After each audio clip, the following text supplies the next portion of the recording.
La humillación pública de un príncipe de 7 años fue solo el principio. Su entrenador lo llamó inútil frente a todos creyendo tener el poder absoluto, pero ignoraba un detalle crucial: su madre, la futura reina de Inglaterra, lo estaba observando todo desde las sombras, y su silenciosa reacción cambiaría las reglas del juego para siempre. Imagínate la escena. Es una mañana de julio en Berkshire, pero el aire tiene ese filo inesperado del verano británico, fresco y húmedo.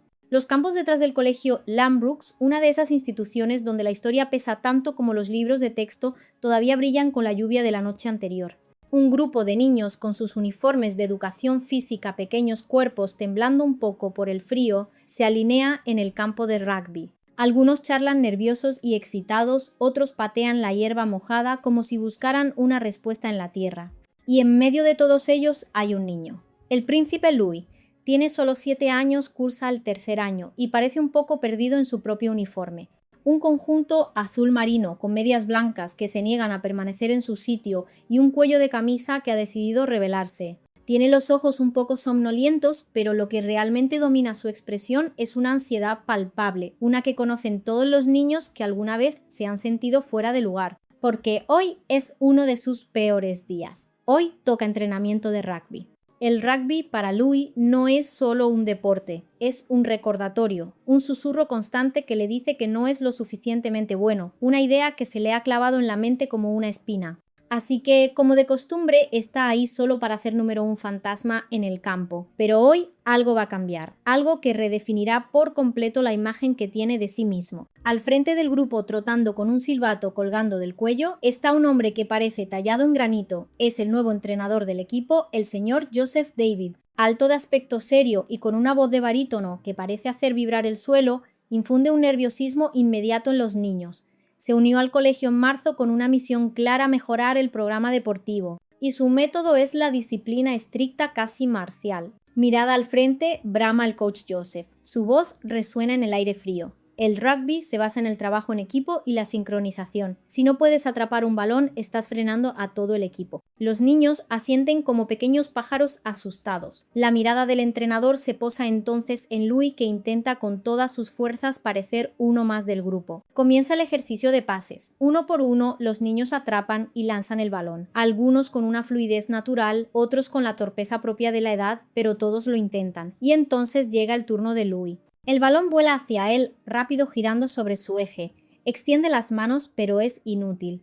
La pelota rebota en su pecho y cae al suelo con un golpe sordo y húmedo. Se hace un silencio corto pero pesado. Luego, un par de niños se ríen. El coach Joseph niega con la cabeza, soltando un suspiro lo suficientemente fuerte como para que todos lo oigan. Otra vez dice su voz afilada como un cuchillo. Manos de mantequilla ataca de nuevo. Hace una pausa saboreando el momento y añade con una crueldad calculada: esto no es un Palacio Louis. Aquí nadie recibe un trato especial. Las palabras quedan suspendidas en el aire, frías y crueles. Algunos niños se miran entre ellos sorprendidos, otros dejan de sonreír. La cara de Louis se enciende un rojo intenso que delata su humillación. Recoge el balón y lo pasa rápidamente sin decir nada. Luego se mueve hasta el final de la fila con los ojos clavados en la hierba embarrada bajo sus pies. No es solo un balón caído, es una sentencia. Y en ese campo de Berkshire, bajo la mirada de sus compañeros, el príncipe Louis empieza a sentirse menos príncipe y más un simple niño que solo quería ser querido, un niño al que acaban de romper un poco por dentro. El entrenamiento continúa, pero el aire ya está viciado. La humillación inicial de Louis no se ha disipado. Al contrario, parece haberse asentado sobre el campo como una niebla densa y fría. Ahora toca formar equipos para un partido de práctica. El coach Joseph, con la autoridad de un general en el campo de batalla, empieza a gritar nombres en parejas, enviando a los niños a trotar a sus respectivos lados del campo. Jacob y Rui, Daniel y Max, Leo y Ben. La letanía de nombres sigue y el grupo de niños se va reduciendo. Cada nombre gritado es una pequeña punzada de ansiedad para los que quedan. Louis permanece inmóvil, fingiendo una indiferencia que no siente. Sus dedos, sin embargo, lo delatan. Juguetea con el borde de su jersey, un gesto nervioso que revela la tormenta que se libra en su interior. Los niños que quedan se miran unos a otros confundidos. Solo falta él. Entonces, uno de los chicos, Michael, un niño alto y de mirada amable que ya había jugado con Louis antes, levanta la mano. Señor, pregunta con una ligera vacilación en la voz. ¿Y Louis? El coach Joseph no responde al principio. Se toma un momento como un actor que mide el impacto de su siguiente línea. Luego suelta una risa corta y seca desprovista de cualquier alegría. Michael, ¿quieres perder antes de empezar? Los manos de mantequilla no ganan partidos. La crueldad de la frase congela a los niños, algunos bajan la mirada incómodos, incluso los que suelen reírse de todo permanecen en silencio. La cosa es que ya no es una broma sobre la torpeza de un niño, se ha convertido en una demostración pública de poder. El entrenador no solo está disciplinando a Louis, lo está aislando convirtiéndolo en un paria, lo está despojando de su identidad de equipo para dejarle solo con su apellido, un apellido que en este campo se ha convertido en una carga. Pasa un minuto eterno en el que el silencio es más ruidoso que cualquier grito. Cuando ya no queda nadie por elegir el coach, Joseph suspira como si se viera forzado a hacer una concesión inmensa. Bien, murmura con fastidio. Louis, vas con Michael, pero más te vale no dejar caer el balón esta vez. Esto no es un trono al que te subes. Un trono. La palabra resuena con una ironía venenosa. Aquí en este rectángulo de hierba y barro, su título no es un privilegio, es su crimen. Louis asiente una vez un movimiento casi imperceptible y camina lentamente hacia su equipo. Mantiene la cabeza alta, pero es un esfuerzo visible una frágil máscara de dignidad. Suena el silbato, el partido comienza. Al principio las cosas van como era de esperar. Michael, el compañero de equipo leal, intenta tomar las riendas. Da instrucciones, señala cuándo pasar, anima a Louis en voz baja. Tómate tu tiempo, quédate conmigo, le susurra. Podemos hacerlo, pero es difícil mantener la esperanza cuando el mundo entero parece conspirar en tu contra. Louis apenas logra atrapar el primer pase, se gira demasiado tarde y un jugador del otro equipo lo placa antes de que pueda devolver el balón. El coach Joseph hace sonar el silbato. Muévete más rápido, grita desde la banda, su voz cargada de una irritación que ya ni se molesta en ocultar. En la segunda jugada, Michael crea una apertura perfecta. Le pasa el balón a Louis, un pase limpio y preciso. Pero Louis duda. Solo un instante, pero en el rugby un instante es una eternidad. Sus pies se enredan, tropieza y pierde el balón antes de cruzar la línea de mediocampo. Desde la banda, el coach Joseph suspira de forma audible y descontrolada. Muy bonito, sí señor. La paciencia no era precisamente una de sus virtudes. La tercera jugada es la definitiva. Michael lanza el balón un poco abierto. Louis se estira, pero sus dedos solo rozan la superficie resbaladiza de la pelota. El balón rebota y aterriza en el barro con un chapoteo deprimente. El silbato del entrenador suena de nuevo, esta vez con una furia contenida. Por el amor de Dios, espeta pasándose una mano por la cara. Estás ralentizando todo el juego. Louis mira al frente. Sus mejillas arden. No está llorando, pero la tensión en su mandíbula, el esfuerzo por mantener la compostura es casi doloroso de ver. Es la imagen de un niño de 7 años luchando una batalla perdida contra la humillación pública, atrapado en una jaula dorada que se ha extendido hasta los límites de un campo de rugby. Y lo peor, se da cuenta, no es fallar. Lo peor es que el hombre que debería enseñarle a mejorar es el mismo que parece disfrutar más con cada uno de sus errores. El coach Joseph no ha terminado. Su frustración, o quizás su calculado plan para quebrar el espíritu de Louis, alcanza su punto culminante. Se gira hacia el borde del campo donde un grupo de niños más pequeños observa el entrenamiento. Tú, Ethan, ¿verdad? Llama.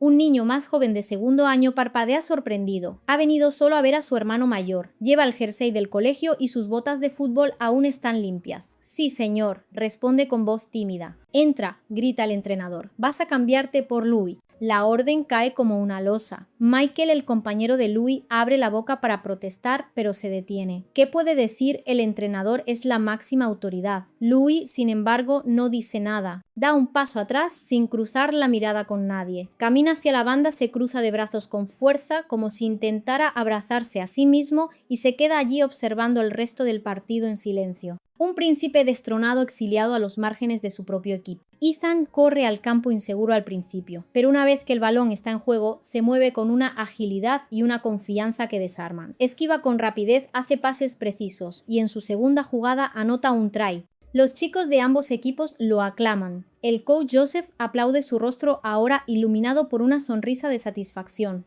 Así se hace, grita. Esa es la actitud que necesitamos. y entonces, en un acto final de crueldad, se gira de nuevo hacia la banda y levanta la voz para que todos, especialmente Louis, puedan oírle. ¿Ves? Louis proclama, esa es la diferencia. Algunos chicos luchan por lo que quieren, otros piensan que la vida se lo va a poner todo en bandeja. Esto es rugby, no un salón del trono. Louis no se inmuta, no baja la cabeza, pero tampoco la levanta. Sigue mirando al frente con una quietud que es casi antinatural para un niño de su edad. Es la quietud de alguien que ha aprendido a construir un muro a su alrededor para protegerse. El entrenamiento finalmente termina después de unas cuantas jugadas más. El coach Joseph reúne a los chicos, les grita unas últimas observaciones y les dice que se vayan a las duchas. Louis no habla con nadie. Camina con los demás hacia el vestuario con la cabeza gacha. Sus botas están cubiertas de barro, su camiseta pegada a la espalda por el sudor y la humedad. Dentro, el ambiente es diferente. Los chicos vuelven a reír. Algunos felicitan a Ethan por su inesperado y brillante debut. Otros se dejan caer en los bancos charlando sobre sus planes para después del colegio.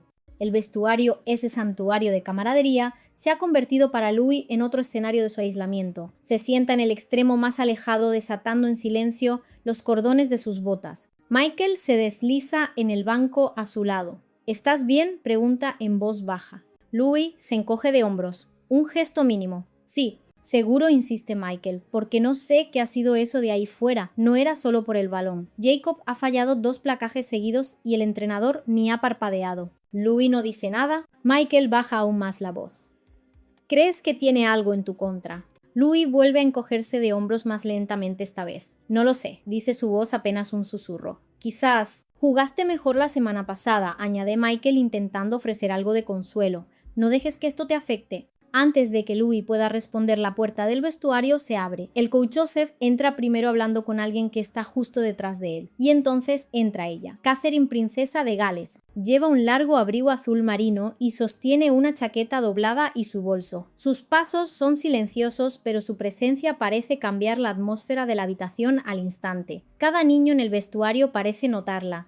Algunos se enderezan sin pensar, uno deja caer un calcetín y se apresura a recogerlo. El aire se carga de una tensión repentina. La maquinaria del poder, aunque silenciosa, acaba de hacer acto de presencia. La voz del coach Joseph se vuelve repentinamente más fuerte, casi estridente, en un intento de enmascarar su sorpresa. ¡Oh, su Alteza Real! No la esperábamos tan pronto. Catherine le ofrece una sonrisa educada, pero sus ojos no sonríen. Hay en ellos una calma firme, una mirada que evalúa la situación sin prisa. Me gusta llegar pronto, dice con amabilidad. Por favor, continúen. Recorre con la mirada al vestuario sus ojos, deteniéndose un instante en cada niño antes de posarse solo por un segundo en Louis. Él levanta la vista sorprendido. La mayoría de los chicos vuelven a sus quehaceres, pero la tensión persiste. El coach Joseph se dirige de nuevo a Catherine, su nerviosismo ahora evidente. Han estado entrenando duro, dice rápidamente, haciendo buenos progresos. Catherine asiente lentamente. Sí, responde su voz suave pero con un peso inconfundible. Vi la última parte del entrenamiento. Fue reveladora. El entrenador se congela por un momento. Esta vez no sonríe. La palabra reveladora queda flotando entre ellos, cargada de implicaciones. Louis se levanta y se acerca a su madre con la bolsa del equipo colgada de un hombro. Has llegado pronto, dice en voz baja. Normalmente vienes después de que Charlotte termine ballet. En los últimos años, Harry se ha convertido en el marido de Meghan. Su identidad ha quedado subsumida por la de su esposa y por la guerra que ella declaró a su familia. Pero en África, él es otra persona. Es el cofundador de Sente Vale, la organización benéfica que creó en memoria de Diana. Es el príncipe que encontró un propósito ayudando a los huérfanos de Lesoto. Es el hijo de Diana continuando su legado más puro y menos controvertido. Louis la mira inseguro. ¿Has visto? Ella sonríe, una sonrisa genuina reservada solo para él. Claro que sí.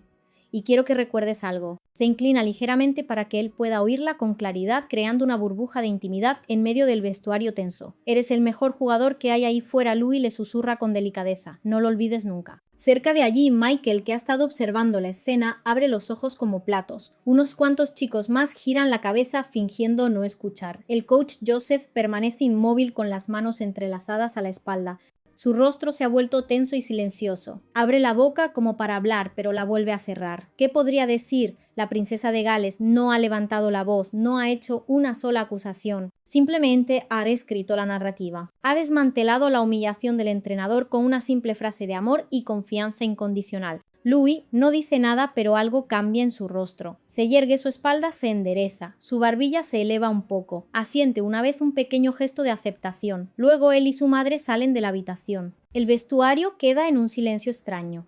El entrenador, que hace unos minutos era el rey absoluto de su pequeño dominio, ahora parece un hombre que acaba de ser sutilmente puesto en su sitio. No ha habido una confrontación, no ha habido un escándalo. Solo la tranquila y devastadora demostración del poder blando. La princesa de Gales no necesitaba pelear la batalla de su hijo, solo necesitaba recordarle a él y a todos los demás quién era realmente. Y esa afirmación en ese momento fue más poderosa que cualquier victoria en el campo. La herida abierta en el orgullo de Louis acababa de empezar a cicatrizar no por venganza, sino por la simple y poderosa validación de una madre. El viaje de regreso a casa en el coche es un estudio de silencios. Cada ocupante está atrapado en su propio mundo, creando una atmósfera densa y cargada de emociones no expresadas. Prince George está absorto en su consola de videojuegos, sus pulgares moviéndose con una rapidez febril ajeno a la tormenta emocional que se ha desatado a su alrededor. Princess Charlotte, en el asiento trasero, tiene abierto su cuaderno de ballet y garabatea notas, quizás soñando con piruetas y tutús, un universo paralelo al campo de rugby embarrado. Y luego está Louis, sentado junto a la ventanilla con los brazos cruzados con fuerza sobre el pecho. Su rostro está vuelto hacia el exterior, observando cómo el paisaje de Berkshire pasa a toda velocidad, pero en realidad no ve nada. Sigue llevando puestas las medias de rugby, ahora secas, pero acartonadas por el barro. Son un recordatorio tangible de la humillación del día. No habla, no se mueve. Es una pequeña estatua de resentimiento y dolor. Catherine al volante lo observa de vez en cuando por el espejo retrovisor. Ve su pequeña silueta rígida, la tensión en sus hombros, la forma en que su mandíbula está apretada. Sabe que cualquier palabra en este momento sería inútil, incluso contraproducente. La cosa es que las heridas del orgullo no se curan con frases amables ni con preguntas inquisitivas. Necesitan espacio, necesitan silencio para que el niño pueda procesar lo que ha sentido, para que pueda poner nombre a la injusticia. Así que Catherine conduce en silencio, no enciende la radio, no intenta iniciar una conversación trivial. Su silencio no es de indiferencia, es un silencio protector. Es el silencio de una madre que entiende que su hijo necesita replegarse en sí mismo antes de poder abrirse. Sabe que la verdadera conversación tendrá lugar más tarde en la seguridad de su hogar, lejos de los oídos curiosos y de los campos de juego que se han convertido en triunfos. El coche avanza por las carreteras, un vehículo de lujo que transporta una carga muy humana a la tristeza de un niño. Para el mundo exterior son la realeza volviendo a casa. Pero dentro de ese coche son simplemente una familia. Una madre preocupada, dos hermanos ajenos al drama y un niño pequeño cuyo mundo se ha tambaleado. El viaje es un interludio, una pausa necesaria entre el conflicto y la resolución. Es en este silencio donde se está gestando la estrategia, donde la calma de Catherine empieza a formular un plan. Un plan que no se basará en la confrontación directa, sino en algo mucho más poderoso, la resiliencia. El viaje de vuelta no es el final de la historia, es el comienzo del contraataque. Un contraataque que no se librará con gritos ni con cartas oficiales, sino con paciencia, entrenamiento y la inquebrantable fe de una madre en su hijo. Al llegar al Palacio de Kensington ya es de noche. La atmósfera dentro de sus muros es un marcado contraste con el frío y la humedad del campo de rugby. La cena está servida pollo asado, puré de patatas y guisantes. Se sientan alrededor de la mesa del comedor como cualquier otra noche. Al principio el ambiente es cálido y ligero. Charlotte habla con entusiasmo de una obra de teatro para la que quiere audicionar. George todavía se queja por un examen de matemáticas. Catherine sonríe, asiente, ayuda a pasar la jarra de agua desempeñando su papel de madre con una calma que enmascara la tensión que siente. Es la calma antes de la tormenta. Entonces William, el príncipe de Gales, mira a su hijo menor al otro lado de la mesa. ¿Y bien, qué tal el entrenamiento?, pregunta con el tono despreocupado de un padre que espera una respuesta rutinaria. Louis no levanta la vista. Mueve un guisante por su plato con el tenedor. Bien, murmura. William frunce el ceño. Solo bien. Louis se encoge de hombros. Sí, la palabra cae sobre la mesa plana y sin vida. Catherine deja suavemente su tenedor en el plato y le dirige a William una pequeña y significativa mirada. Ha tenido un día difícil, dice manteniendo la voz serena. George y Charlotte dejan de hablar. La atención de toda la familia se centra ahora en Louis. William se recuesta ligeramente en su silla, su mirada, yendo de Catherine a su hijo. ¿Qué ha pasado? Y Catherine, sin levantar la voz, sin una pizca de exageración, cuenta la verdad. Describe los pases fallidos, los comentarios hirientes del entrenador, la forma en que Louis fue excluido, reemplazado e ignorado. Describe la escena del vestuario, la forma en que los otros chicos lo miraban. No necesita adornar la historia, los hechos por sí solos son suficientemente condenatorios. A medida que habla, la mandíbula de William se tensa. La expresión de su rostro cambia, la preocupación paternal se transforma en una ira fría. Parece listo para levantarse en ese mismo instante. Esto es inaceptable, dice su voz grave y contenida. Mañana mismo voy a ese colegio. Lo digo en serio, a ningún profesor se le debería permitir tratar a un alumno así y menos a mi hijo. Louis levanta la vista rápidamente sorprendido por la reacción vehemente de su padre. Catherine alarga la mano y la posa sobre la de William. Will dice suavemente, no creo que sea la mejor estrategia ahora mismo. Él la mira fijamente. Estás diciendo que lo dejemos pasar. Estoy diciendo que pensemos con cuidado. Su mirada se vuelve hacia Louis, que sigue en silencio. Luego mira de nuevo a William. ¿Recuerdas todo lo que hablamos sobre la salud mental, especialmente con los niños? El acoso, la exclusión, la presión, nada de eso se resuelve entrando como un elefante en una cacharrería. Ese entrenador quiere demostrar que Louis no es lo suficientemente bueno. No le demos esa victoria. Demostrémosle la verdad, que Louis es bueno, que es mejor de lo que esperan. Aquí es donde la cosa se complica. No se trata de un simple problema de colegio, es una cuestión de principios. William parece inseguro. Entonces, ¿qué hacemos? Esperar a que las cosas cambien. No, dice Catherine con delicadeza. Ayudamos a Louis a entrenar, le ayudamos a hacerse más fuerte, le ayudamos a que lo demuestre por sí mismo. Louis levanta la vista entonces sus ojos encontrándose con los de su madre. Hay algo diferente en ellos. Todavía hay cansancio, pero ya no hay desesperanza. Hay una chispa. Asiente una vez. Esa noche, una vez que los niños están dormidos, Catherine y William hacen los preparativos. No hablan con el colegio, no llaman al entrenador, no involucran a la prensa. En lugar de eso, contratan a un entrenador de rugby privado, un exjugador profesional juvenil llamado Marcus Dale, un hombre paciente, duro y centrado. Alguien a quien no le interesan los títulos reales, solo la actitud y la mejora. Todo se programa en secreto. Louis comenzará su entrenamiento individual al día siguiente, justo después del colegio. La maquinaria del poder de la familia de Gales ha decidido su estrategia, no la confrontación, sino la superación. Al día siguiente, el mundo de Louis se divide en dos. Por un lado está la rutina del colegio Lambrooks con sus clases, sus pasillos ruidosos y la ominosa presencia del coach Joseph en los patios. Por otro, está su nuevo universo secreto, un campo de entrenamiento privado, donde el rugby deja de ser una fuente de humillación para convertirse en un camino hacia la redención. Marcus Dale, el entrenador privado, no se parece en nada al coach Joseph. No es un hombre de gritos ni de discursos grandilocuentes. Es tranquilo observador y su autoridad emana de su conocimiento, no de su volumen. Cuando se encuentra con Louis por primera vez, no ve a un príncipe, ve a un niño con los hombros caídos y la mirada evasiva, ve potencial enterrado bajo capas de inseguridad. Muy bien, Louis, dice Marcus Dale en su primera sesión con un tono práctico y directo. Olvídate de todo lo demás. Aquí solo existimos tú, yo y este balón. Vamos a empezar desde cero.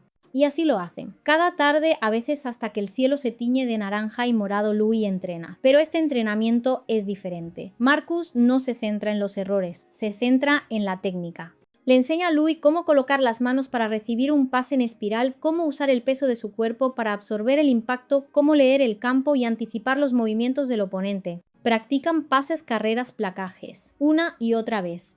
Louis corre hasta que le arden los pulmones, placa un saco de entrenamiento hasta que sus hombros duelen y lanza el balón hasta que sus brazos se sienten como plomo.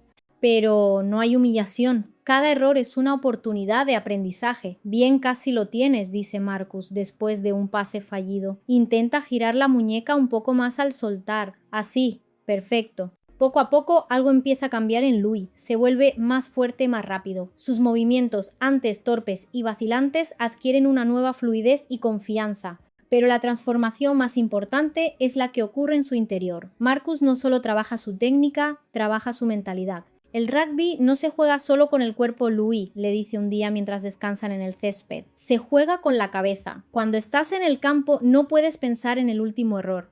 Tienes que pensar en la siguiente jugada. Siempre adelante. Catherine a menudo se sienta cerca en un banco con un termo de té observando en silencio. No interviene, no da consejos. Simplemente está ahí, su presencia es un ancla de apoyo silencioso. Ve a su hijo transformarse, ve cómo su espalda se endereza, cómo su mirada se vuelve más directa, cómo la sonrisa empieza a reemplazar el ceño fruncido. Mientras tanto, en el colegio, Louis mantiene un perfil bajo. Durante los entrenamientos con el coach Joseph, sigue siendo callado y reservado. No presume de sus nuevas habilidades. Simplemente hace lo que se le pide, absorbiendo en silencio la hostilidad del entrenador. Es un actor consumado, ocultando su nueva fortaleza bajo una máscara de mediocridad. El entrenamiento con Marcus Dale se convierte en su santuario, un lugar donde puede ser él mismo, donde el sudor y el esfuerzo son las únicas monedas de cambio. No está entrenando para impresionar al coach Joseph, ya no. Está entrenando para sí mismo, está forjando una nueva armadura no de acero, sino de confianza y habilidad. Y cada día que pasa esa armadura se vuelve un poco más fuerte, un poco más impenetrable. La operación secreta está dando sus frutos. Mientras Louis construye su confianza en secreto, el coach Joseph David se desmorona en público. Han pasado 2 días completos desde la sesión de entrenamiento en la que humilló al joven príncipe y no puede quitarse de encima la sensación de que algo se avecina. La ausencia de una reacción es paradójicamente lo que más lo inquieta. Espera una carta del palacio, una llamada telefónica formal o incluso la visita silenciosa de alguien vestido de traje en un coche negro, pero no llega nada. El silencio es absoluto. Y ese silencio lo está volviendo loco. Revisa su correo electrónico constantemente. Su teléfono parece pesarle en el bolsillo. Durante los entrenamientos está inusualmente rígido, su temperamento es más corto de lo habitual. Grita más, exige más, fingiendo un control que claramente ha perdido. Los otros niños lo notan. El entrenador, el hombre que parecía tan seguro de sí mismo ahora, proyecta una extraña aura de ansiedad. Finalmente, incapaz de soportar más la incertidumbre, Joseph decide tomar la iniciativa. En un movimiento preventivo decide informar él mismo de la situación por si acaso. Se dirige a la oficina de deportes donde normalmente trabaja el jefe del departamento. Al entrar, se detiene en seco. El director del colegio, el señor Darlington, ya está allí hablando con el jefe de deportes sobre una carpeta de papeles. «Ah, Joseph», dice el jefe de deportes levantando la vista. «¿Todo bien?» «Más o menos», responde Joseph carraspeando. «¿Puedo hablar con ustedes un minuto?» «Por supuesto», dice el señor Darlington señalándole una silla. Joseph se sienta entrelazando las manos en su regazo. Quería sacar a relucir algo sobre el entrenamiento de rugby de esta semana, comienza su voz un poco tensa. Específicamente la forma en que manejé las cosas con Louis. Ambos hombres escuchan en silencio. Sé cómo suena, continúa Joseph intentando justificar sus acciones, pero siempre he tratado a mis jugadores con los mismos estándares, sean de la realeza o no. Corregí a Louis durante el entrenamiento con firmeza. Algunos podrían decir que con dureza, pero si lo trato de forma diferente por quiénes son sus padres, no estoy haciendo mi trabajo. Levanta la vista esperando una reacción, una reprimenda, algo, pero para su sorpresa ninguno de los dos hombres parece enfadado. El jefe de deportes ladea la cabeza. Nadie me ha dicho nada, dice. El señor Darlington añade, y tampoco ha habido ninguna queja en la dirección del colegio, ni del palacio, ni de Catherine o William. Nada. Joseph parpadea confundido. De verdad. El director sonríe con calma. De verdad. Pero en realidad no es por eso por lo que queríamos hablar contigo. Saca una hoja de papel de la carpeta y la desliza sobre el escritorio. Esto acaba de llegar de la junta escolar, dice. Hay un torneo de rugby intercolegial, las eliminatorias regionales, dentro de 2 semanas. Joseph se inclina hacia adelante, incrédulo. 2 semanas. El jefe de deportes asiente. Poco preaviso, pero es un asunto importante. Si nos clasificamos, representaremos al condado. Y si llegamos a la final, representaremos a Inglaterra en las series internacionales juveniles de Nueva York. Joseph mira el papel atónito. Ha venido aquí para salvar su pellejo, no para preparar a un equipo para un torneo internacional. Pero una oportunidad así no se presenta todos los días. Se levanta lentamente. Prepararé a los chicos, dice su mente ya trabajando a toda velocidad. Bien, dice el jefe de deportes, elige a tu mejor equipo, te apoyaremos en todo lo que podamos. Entendido. Joseph sale de la oficina sintiendo una extraña mezcla de alivio y pánico. El silencio del palacio no era una tregua, era algo peor: indiferencia. Lo habían ignorado. Y ahora sobre sus hombros recaía la responsabilidad de llevar al colegio a la gloria. La ironía era casi poética. El niño al que había intentado humillar era parte de una familia que ahora con su silencio le había dado la soga para ahorcarse o la escalera para ascender. Y la elección, se daba cuenta, dependía enteramente del equipo que eligiera. Al día siguiente, el tono del coach Joseph en el campo de rugby es completamente diferente. Se presenta con una tabla con sujetapapeles en la mano, hace sonar el silbato una vez y reúne a todos los chicos. Tengo un anuncio, dice, su mirada recorriendo el grupo. El colegio ha sido seleccionado para competir en el torneo regional de rugby intercolegial. Empieza la semana que viene y es una oportunidad muy seria. Los chicos murmuran emocionados. Algunos intercambian choques de manos. Louis también sonríe, sus ojos brillan con una nueva esperanza. Joseph levanta una mano para callar el murmullo. Sin embargo, añade más lentamente ahora: no todos irán. Solo los jugadores con el mejor rendimiento formarán parte del equipo final. Sus ojos se detienen brevemente en Louis, una pausa casi imperceptible, pero cargada de significado. Luego aparta la mirada y continúa. Empezamos el entrenamiento extra mañana. Estén listos. Esa tarde, mientras Catherine lleva a Louis a su sesión privada de rugby, él mira por la ventanilla y finalmente habla. «Mamá». «Sí, cariño». «Hay un torneo», dice. «El entrenador ha dicho que solo irán los mejores jugadores. De verdad quiero formar parte del equipo, pero él no cree en mí». Catherine alarga la mano y le aprieta suavemente la suya. «Bueno, él no necesita creer en ti», dice, «porque yo sí lo hago y sé de lo que eres capaz». Él permanece en silencio. Ella sonríe. «Tenemos una semana y 4 días. Entrenemos. Vamos a sorprenderlos a todos». Y a partir de ese día el entrenamiento de Louis se intensifica. Marcus Dale, informado del torneo, diseña un programa riguroso. Trabajan en la resistencia, la estrategia, la toma de decisiones bajo presión. Cada día Louis se esfuerza más allá de sus límites, impulsado por un nuevo propósito. Mientras tanto, en St. Edmunds, el coach Joseph prepara su equipo final. La lista se publica un jueves por la tarde, clavada en el tablón de anuncios de rugby. Una multitud de chicos se agolpa alrededor buscando ansiosamente sus nombres. Louis se acerca en silencio cuando la multitud se ha dispersado. Recorre la lista con la mirada. Una vez, 2 veces. Su nombre no está. Se queda allí un segundo inmóvil, luego da un paso atrás. No hace preguntas, no se queja, simplemente acepta el veredicto en silencio. Esa tarde, aún así, va a su entrenamiento con Marcus Dale. Trabaja más duro que nunca. Corre más rápido placa, con más fuerza, escucha con más atención. No se detiene. La decepción no lo ha roto, lo ha alimentado. Se ha convertido en combustible para su determinación. La semana pasa. Y entonces, en el último día de entrenamiento del colegio, antes del torneo, sucede algo que lo cambia todo. Caleb, uno de los mejores jugadores del equipo, uno de los nombres que sí estaba en la lista, cae durante un placaje. Su tobillo se tuerce de mala manera y grita de dolor. El médico del colegio corre al campo. Es evidente que Caleb no podrá jugar. El coach Joseph no dice nada al principio, simplemente mira su tabla, luego al campo donde Louis está trotando solo, ajeno al drama. Más tarde, esa tarde, la lista para el torneo se actualiza. Esta vez el nombre de Louis está en ella, justo al final.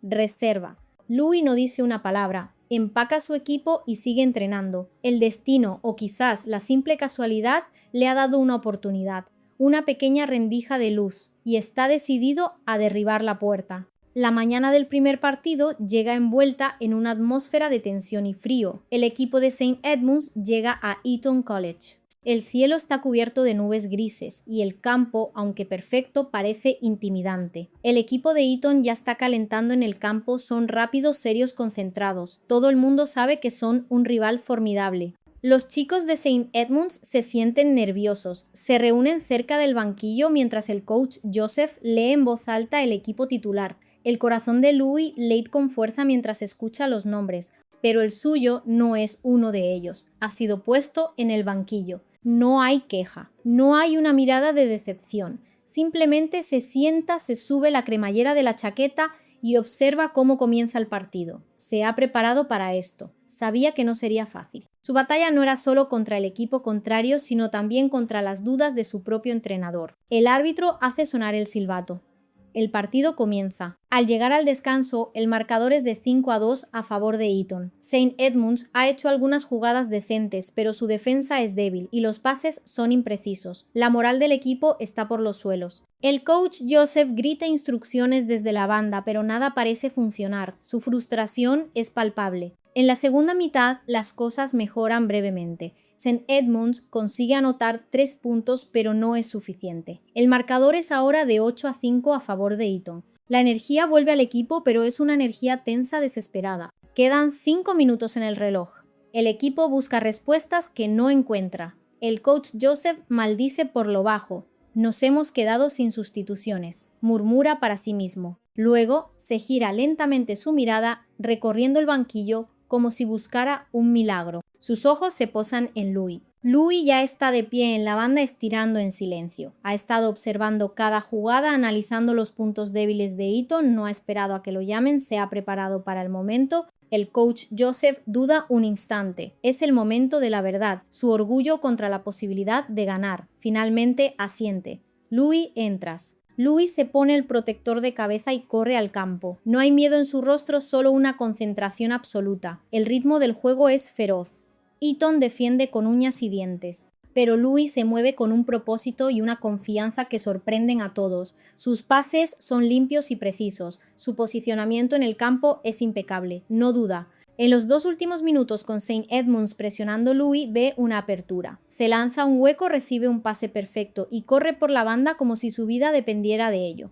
En solo 7 minutos en el campo, incluyendo el tiempo añadido, Louis anota 3 puntos. El marcador ahora dice 8-8. El banquillo de St. Edmunds explota en vítores. Los chicos que antes lo miraban con lástima ahora gritan su nombre. El coach Joseph se queda inmóvil en la banda con una expresión indescifrable en su rostro. Catherine, sentada discretamente en la última fila de las gradas, sonríe suavemente y cierra los ojos por un instante. Su plan, su fe, ha dado sus frutos. Su hijo no solo ha demostrado que es bueno, ha demostrado que es un luchador. Queda 1 minuto en el reloj, un solo minuto para la gloria o la desolación. La remontada liderada por Louis ha electrizado el ambiente. El equipo de St. Edmunds, que hace unos minutos parecía derrotado, ahora juega con una ferocidad renovada. La victoria que parecía imposible está al alcance de la mano, pero el deporte, como la vida, puede ser cruel. Ethan, el mismo niño que había reemplazado a Louis en aquel fatídico entrenamiento, se siente ahora demasiado confiado. Envalentonado por el empate, intenta una jugada arriesgada cerca del centro del campo.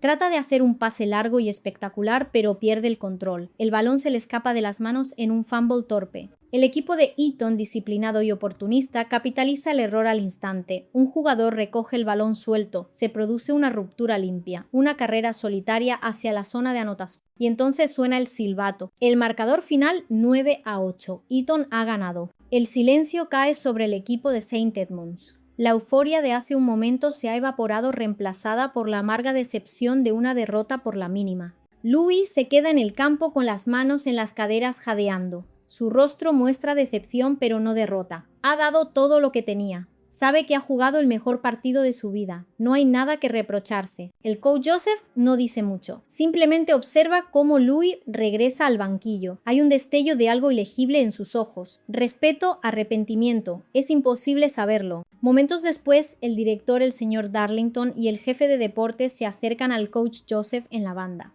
¿Por qué no lo pusiste antes?, pregunta el jefe de deportes. En voz baja, su tono no es una acusación, sino una pregunta genuina. El coach Joseph hace una pausa. La respuesta fácil sería culpar a la lesión de Caleb a la falta de opciones, pero en lugar de eso dice la verdad, o al menos una parte de ella. Error táctico, responde simplemente. Es una admisión de culpa por pequeña que sea.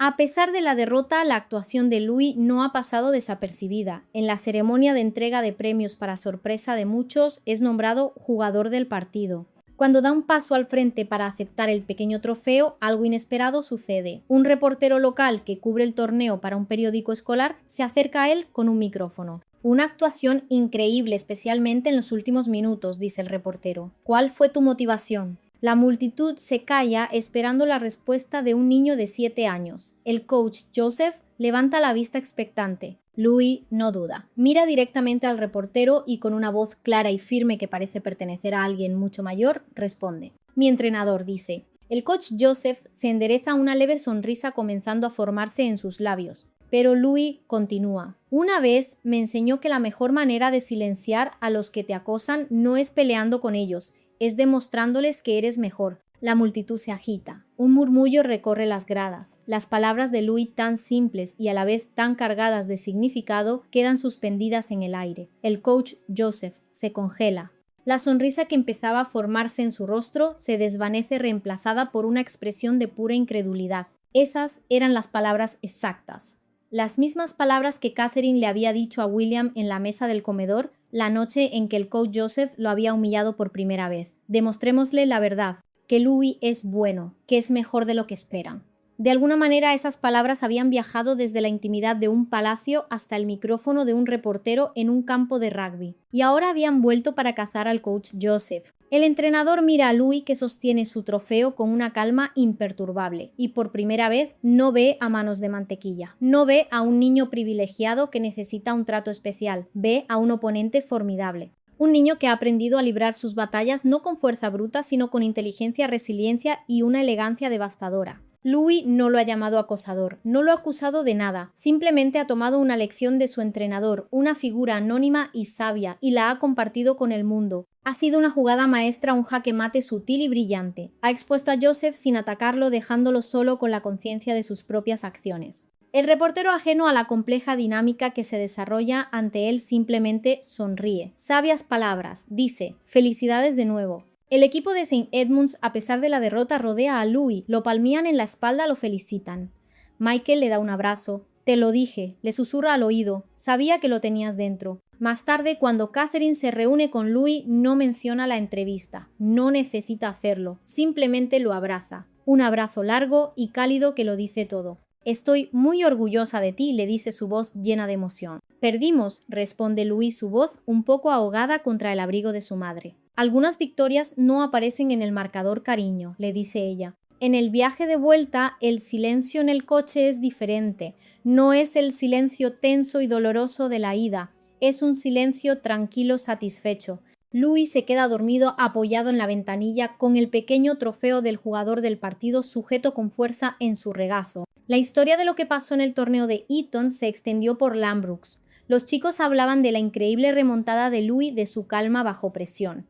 El coach Joseph, por su parte, nunca volvió a ser el mismo. Siguió siendo estricto, pero la crueldad gratuita desapareció de su método. Había aprendido una lección valiosa, que el verdadero poder no reside en la capacidad de humillar, sino en la de inspirar. Y ese día, el niño al que había intentado quebrar le había dado la lección más importante de su carrera. La historia de Louis y el coach Joseph no es solo la historia de un partido de rugby. Es una parábola sobre el poder, la resiliencia y la sutil pero inquebrantable fuerza de la dignidad. Es la demostración de que las batallas más importantes no siempre se ganan con estruendo, sino a menudo en el silencio de la determinación personal. ¿Fue el coach Joseph demasiado duro o simplemente estaba haciendo su trabajo? La línea es delgada. Un entrenador debe exigir, debe empujar a sus jugadores más allá de sus límites. Pero la exigencia nunca debe cruzar la frontera de la humillación. Joseph no solo corrigió a Louis, lo atacó personalmente usando su estatus real no como un hecho, sino como un arma para aislarlo. Y ahí es donde falló. Falló en ver al niño detrás del título. La forma en que Louis manejó la situación es una lección en sí misma. Un niño de 7 años enfrentado a una humillación pública podría haberse derrumbado, haberse negado a jugar o haber respondido con ira. Pero Louis eligió un camino diferente. Con la guía silenciosa de su madre, canalizó su dolor y su frustración en un propósito. No buscó venganza, buscó la superación. Y aquí yace el núcleo de la historia, la filosofía oculta que la impulsa. La verdadera fortaleza no es la ausencia de debilidad, sino la capacidad de superarla. La victoria de Louis no fue anotar esos 3 puntos. Fue levantarse cada vez que caía, fue ir a entrenar en secreto mientras otros dudaban de él, fue sentarse en el banquillo sin una queja y estar listo cuando llegó su momento. Y sobre todo su victoria fue su respuesta final al reportero. Con esa simple frase redefinió la narrativa. definitiva, se apoderó de ella. Transformó al coach Joseph de un simple entrenador duro en la encarnación de todos los que dudan, de todos los que acosan. Y se posicionó a sí mismo no como una víctima, sino como alguien que había aprendido una lección profunda. Entender su historia no es perdonar al entrenador, es aprender. Aprender que el silencio puede ser una estrategia, que la paciencia es un arma y que la mejor respuesta al desprecio no es un grito, sino la excelencia. Al final, la historia de Louis no solo marcó una temporada de rugby, sino que marcó una herida y al mismo tiempo su cura. Es un recordatorio de que a veces los monstruos no se vencen luchando contra ellos de frente, sino volviéndose tan bueno, tan fuerte y tan sereno que simplemente dejan de tener poder sobre ti. Y esa, amigos míos, es la victoria más dulce de todas. Pues eso ha sido todo por el vídeo de hoy, espero que os haya gustado y que os haya parecido una historia tan inspiradora como a mí. Me encantaría saber qué pensáis vosotros. ¿Creéis que el entrenador Joseph fue demasiado duro o simplemente estaba haciendo su trabajo como él creía? Y sobre todo, ¿qué os pareció la increíble respuesta de Louis al final? Dejádmelo saber en los comentarios, que os leo a todos. Si no sabéis qué comentar, que ya sabéis que siempre se agradece para ayudar al canal, me podéis dejar este emoticono de un trofeo en los comentarios y yo os daré un corazón tan pronto como pueda. Gracias de verdad por ver. Finalmente lo confesaron. No olviden suscribirse a Finalmente lo confesaron y activar las notificaciones para no perderos ninguna de estas historias. Como siempre, muchísimas gracias a los miembros del canal por vuestro increíble apoyo. Y ahora sí, sin nada más que decir, nos vemos en la próxima. ¡Chao!